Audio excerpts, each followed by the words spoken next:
What's up, everyone? My name is Landon Clark, and I'm the teen advisor for Chase's Chance, and I'm so excited to be here today to talk more about Chase's Chance and the Dream Achievers program. Chase's Chance is very youth-minded, as myself, and today I'm here with my guest, Chase Clark. Oh my Care to gosh. introduce yourself? Totally. I'm the Chase from Chase's Chance. Yes, I thought you were going to be like, oh, I'm here. This is for Chase's Chance, and I'm with Chase, but it's fine. But hello, everybody. My name is Chase Clark. I'm the founder and visionary of Chase's Chance. I am a senior at Wake Forest University, double majoring in communications and African American studies. And I'm super excited to be here with the teen advisor and also my little brother and favorite man on earth. Thank you. And she did mention that she was the homecoming queen. Oh, over here. Look it down. Let the people know. But as the founder of Chase's Chance and a Wake Forest University senior, what do you wish every student like me knew about preparing for college early? One thing that I wish that I knew when I was preparing for college is how important it is to be organized. I think sometimes when we think of college and the word organized in one sentence, I think that a lot of students or parents associate that with having everything together or having a clear idea of what you want to do. But if I went back 4 years ago and I was in your shoes and I had to do it again, I would definitely prioritize being organized in the way of like making those spreadsheets, making set deadlines for myself, um, getting all of the documents needed together just so I had a bit of an easier time transitioning in between like doing classwork and all of the stuff that was expected of me on the high school front in my senior year, but also so that I was being diligent and proactive about what I had to do to prepare for college. So I would definitely say try to maintain some sense of organization. I think that makes things a lot easier. But then also, I think on an emotional side of things, I think that is a really big transitionary moment in people's lives, both for students, parents, siblings, right? That's a lot of transitions. And so I think it's very important to understand that you don't have to know everything, you don't have to have it all together. One of my favorite, I guess, pieces of advice or quotes that I've ever heard is that everyone is just living life for the first time. And so it's okay to not have everything together, but just trying to be as proactive as possible does kind of take some of that anxiety away, but also just giving yourself grace through it just because it's a lot of changes. Right. It's a lot of changes. And we talked about some of them, right? Right. Yeah. And I'm a sophomore, but as a sophomore, what do you think I should be doing to make sure that I myself or other sophomores are prepared? Yeah. As a sophomore, I think that you find yourself in a really great time in life, right? Because you're still kind of new to high school, right? You can still have fun. And I don't know, it's something about junior year that just it hits, you're there quickly. I'm sure you're starting to feel some of the pressure as you get into your second semester. But while you're in sophomore year, I think just being, again, as proactive as you possibly can, like start to ask yourself some questions about um, how you would like to see not only your 4 years, but after your 4 years, right? What's important to you? Start taking some note of some of the things that you are doing in school. Is that something you want to continue? So if you are wanting to pursue sports or continue them, like, is that something you really want to do? Is that something you might want to step out of? Or is the school that you're potentially looking at, do they have club or intramural options that you can take part in so you're not fully committed in the way that a D1 or D2, whatever professional athlete would be? So I would consider those things. What do you like about your current situation? Do you like it being that small? Do you like it being bigger? So that way, when it comes time to go tour or make your college list, you kind of have an idea of where to look. That's one thing that I did not feel like I had the most understanding of when I was applying. So I think that's very indicative in the way that my college list looks. If you remember, I had UNC Charlotte, which is this big school, and I also had Wake Forest, which is a very small school. In Spelman, again, small school, but A&T, HBCU. So I didn't really know exactly what I was looking for, or that all of those schools were different and what made them very distinct. I don't think I was as intentional about looking into that further than like the population and some of the offerings as far as curriculum. So I would go back and think a little bit more about, do you like having small class sizes? Do you like having bigger ones? Like, what kind of sports environment is important to you at school? Does that matter to you at all? Because you and I both know I don't go to them games, so not as important to me. So some other schools that people might have considered based on that kind of environment, that just wasn't really on my radar. So I would just start thinking about some of the things that you enjoy about where you are, some of the things you would change, and start to think about where you would see yourself in a couple of years. All right. And you kind of almost perfectly went into my next question, but I Mm-hmm. know that you're a very busy woman, you know, as you said, Chase's Chance founder, president of BSA, Mm-hmm. and so many other things. And like you said, you have to stay organized. Mm-hmm. But to break it down in simpler terms, how can students stay organized and motivated in the classroom to maximize success? Yeah, that's something I'm still trying to figure out to this day. I feel like for every semester, it's been a new education in how to be organized and how to prioritize time. One of the most important apps on my phone, and this is not an exaggeration, and I know you're going to call me old afterwards, and it's okay, I forgive you already, but I love my Google Calendar. You got to get on Google Calendar. I love Google Calendar for so many reasons. It's such a collaborative app, and this is not an ad for Google Calendar, but it really does help me kind of keep some sort of regimen or routine to my day. Especially in college with so many commitments, I feel like every day looks different. Like not one day looks anything like the other one, and so it does kind of help me stay on top of things. Also, it's a really great communication tool I have seen just because the way that ours is set up, if you look someone up who has like a Wake Forest email address, you can see their calendar and what they're doing, and so it's really great that like everyone kind of knows when I have my busy periods. They don't have to know what I'm doing, but it's just like blocked out, so I don't have to overly communicate or worry about that.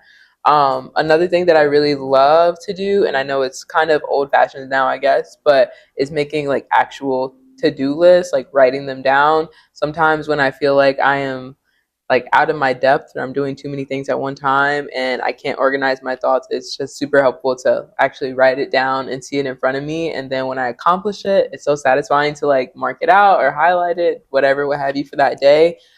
So I do try to keep like an actual notebook or some kind of like written object with me so I can actually write down to do lists. Right. The last thing I would say, and it's something that I guess I am very much still working on, is just learning how to say no to things and to delegate tasks. I think that does go into organization, though it's maybe not the first thing that people think of. I think when you say organization, we're like lists, checklists, calendar, something like that. But when I look at all of the things on my to-do list and I think about how much time that I have in the day, everything is realistically not going to get done. And so when I think about how I'm prioritizing it or the hierarchy that I'm putting it on, some things I can just say, hey, Chase, we don't need to prioritize this right now. If we don't need to prioritize it, can we move it to another day? Or if it needs to get done soon, can I just ask someone to help me out? Or can I just ask someone to do it all together?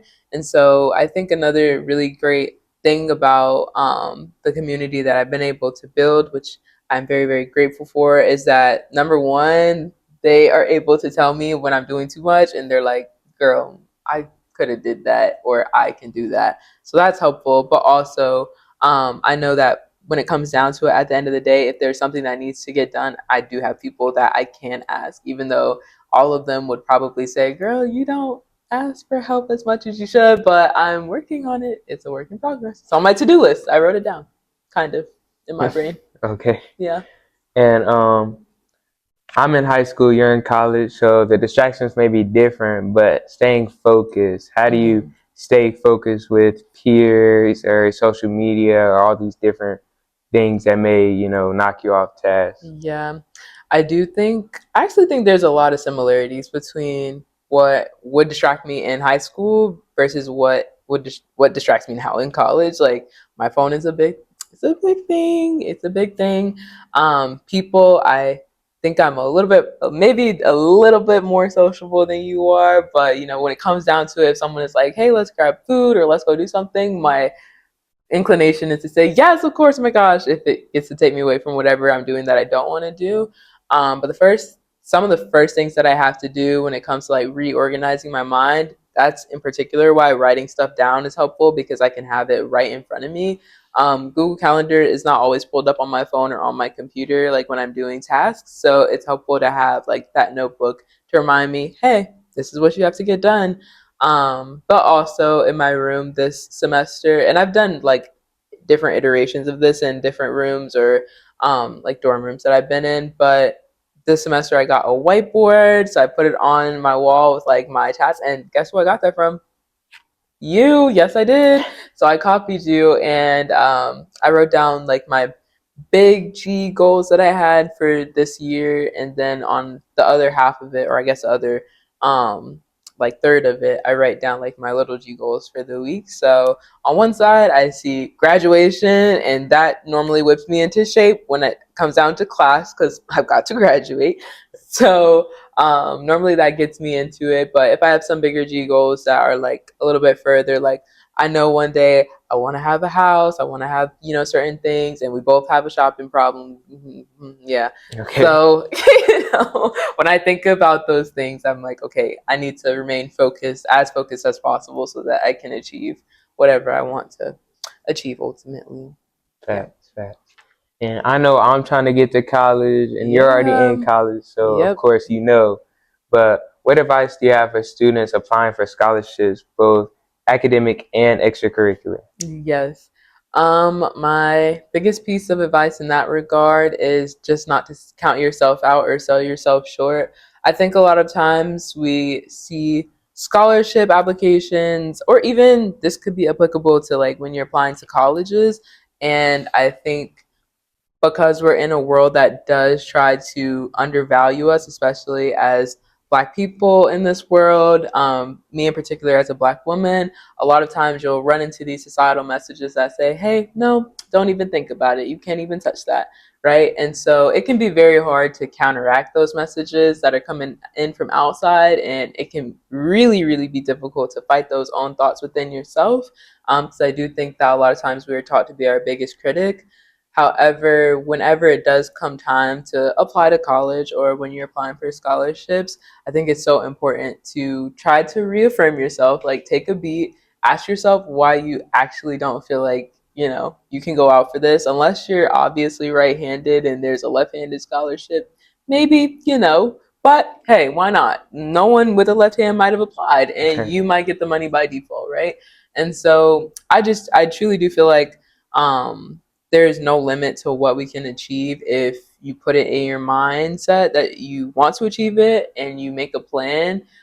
Some things, of course, are out of your control, but the things that you can control for, like applying, just do it, right?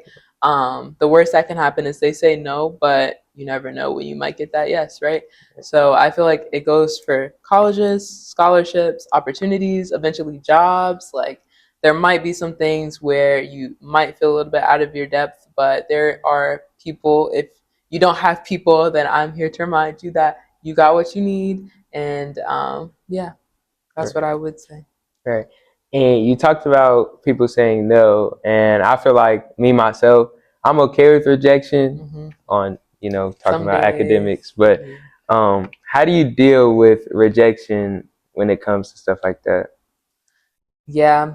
Um, when it comes down to it, rejection is hard at the end of the day. There's a reason that I feel like a lot of people are scared of it or just don't want it to happen. Rejection is hard.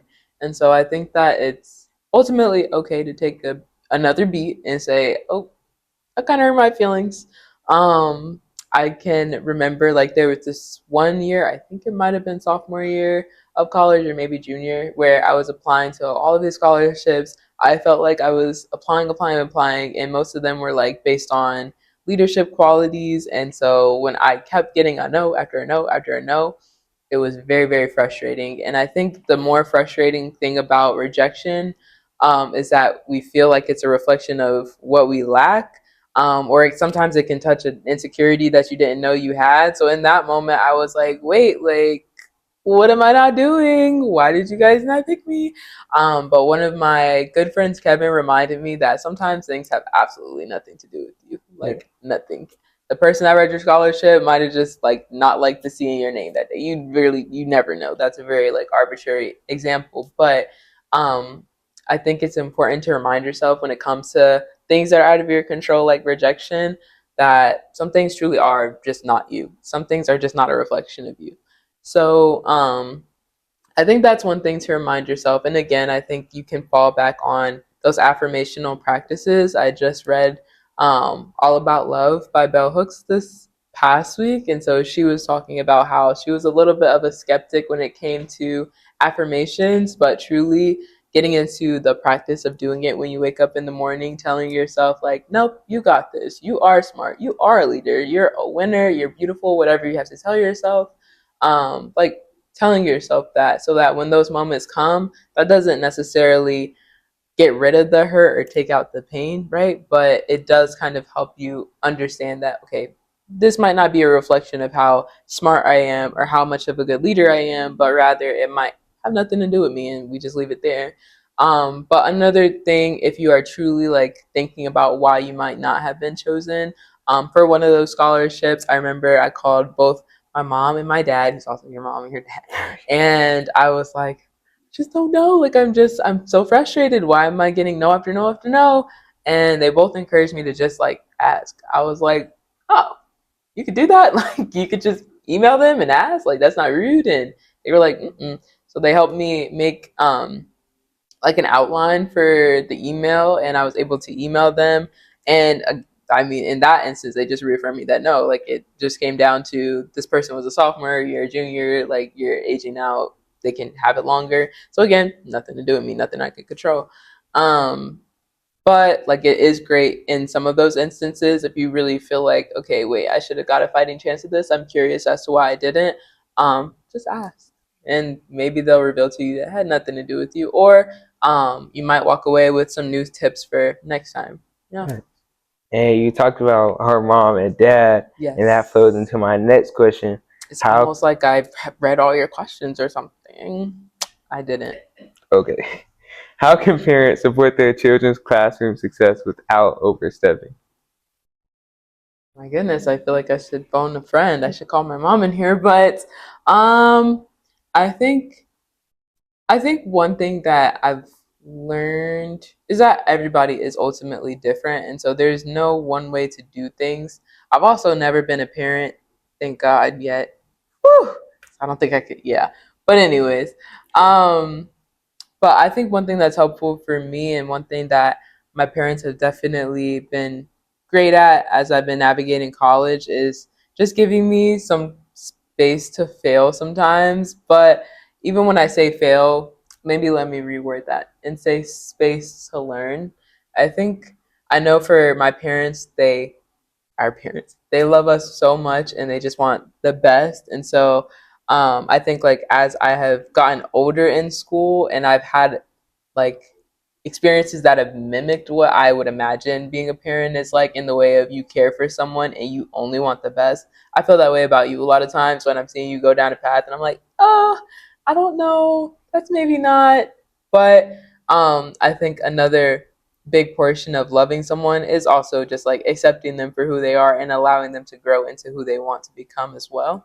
And so I think just providing your young people, I guess, like a healthy distance, a healthy space to help them learn, gain some senses of independence, but also just like let them know that you're right there and you understand or can empathize. Some days ago, I was visiting Miss Stephanie, and she has a new little baby, and she's so cute. And I was just observing how she was talking to Eleanor, her child, and so Eleanor is just crying and crying, and in my head, I'm like, how is she gonna figure out what is wrong with her? Like she's just crying. And Miss Stephanie was like, I know. It can be very hard to be you, and that's okay. But like I'm here to support you. I'm here to help you. And for me, it was so interesting because babies they maybe don't understand the full extent of what you're saying, but Eleanor felt safe in that moment. And so Miss Stephanie was able to cater to Eleanor's needs, and Eleanor was fine. But in that moment, I was like, wait, that's actually just what it is over and over again as we grow up. Like sometimes we fall and we don't even know what we're crying for, but Miss Stephanie just told her like, you're good. I got you. I hear you. I understand. Um, And then to add to that, I'm here to help, but I'm also gonna give you some space to like soothe yourself, calm yourself. And then I guess as we get older, like we find ways to do some of that part ourselves, but I think the lesson is there. Right. Yeah. And I guess Eleanor is kind of a good example because you fall down and you cry. Yeah. But what's one challenge or fall down that you faced in your academic journey, and how did you overcome it? Yes, I again think every year has brought its own challenge or difficulty. However, I think the one that I have faced this semester is one of discipline and focus. It's definitely challenged my ability to focus and sit down. Um, but also, I think one of the other just through lines of college that I've had to learn is that my value as a human being, my intelligence as a human being, and my ability to do whatever it is not fully represented by grades. Grades are important to an extent because they're a metric that a pretty universal metric that we can always use to say, okay, this is how well you did. And so I think that they're great because they give us that structure. However, I think we both know that they might not always represent how much you know about something or how well you could do it in real life. And so, growing up as someone who was like very grade oriented, like I need to get all A's, I need to get all A's because it made me feel good, but also because I was something that was definitely advocated for. And I can also understand that it provides certain opportunities, right? Getting to college, getting a C, getting an F, getting a D, I was like, whoa, what is this? Why are we doing that? And so being able to separate the way that I view myself from what I might receive on a test or essay, whatever, has been really helpful for me. But it also has removed some of the personal out of it and just allowed me to look at it as like, okay, this is a growth opportunity, right? And then, but you'll have to remind me of this if I ever get a C, right? Okay. But the other thing is just remaining focused and trying to stay centered on what it is that I'm doing, even if I don't want to do it in the moment. Just trying to remain focused on the goals that I have written on the whiteboard, which I'm grateful that you taught me about. And yeah, All I right. hope that answered the question. It did. And you talked about discipline and focus. And I know in I college, hope you don't have a question about discipline and focus. Well, okay, we'll go forward with the discipline and focus. I'll answer as best as possible. I was just gonna ask how did you find a way to stay disciplined and And focus, focused right? throughout, because All you're a 4 years, senior now, all right? 4 years. Yeah. Right. I would say honestly, some of it has been a chase. You just got to get it done. Like, I think so many times in life, I give myself so many options or way out of things. Like, especially when they make me uncomfortable. If I'm in it for too long, sometimes I'll just be like, girl, you don't need to suffer. Let's just not. Like, let's just. And so I do think I indulge myself a little bit when it comes to class and stuff like that. But then when I look at the grand scheme of things, and that deadline is talking to me on my Google Calendar, I'm like, yeah, girl, you just got to get it done. Just power through. But another thing that is helpful for me, I do not recommend it if you don't have some sense of discipline, at least with your finances. I do like to give myself a little reward. Like once you get to the end, my mom would say I give myself a lot of rewards, but I do a lot of things, I do a lot of little stuff and then it builds up. But, anyways, so I would totally recommend giving yourself a little treat, a little reward to say, hey, I did this. And if that little reward can't come through like financial means, sometimes I just like to say, girl, you did that. And that's enough for me. Okay. Yeah. And lastly, if you could give one piece of advice to both students and parents that would make the biggest impact this year, what would it be? That's so much pressure. You said the biggest impact this year. Now, based on our conversation, I'm inclined to say stay focused and stay disciplined, but also give yourself some grace. This is all of our first times on earth doing this thing called life. And so provide grace for yourself, but also for the people around you. You truly never know what people are going through. So just give some grace. Right. What would you say? I'm the interviewer, so thank you for Right. your time. I really appreciate it. I know you're a busy busy woman. So I appreciate your time. Thank you so Always. much. For you, anything. Yay. Bye. Yeah. Hello, and thank you for watching. I appreciate your time. Make sure that you like, comment if you'd like, and subscribe. Follow us on Chase's Chance, both on Instagram and Facebook, and donate. Thank you.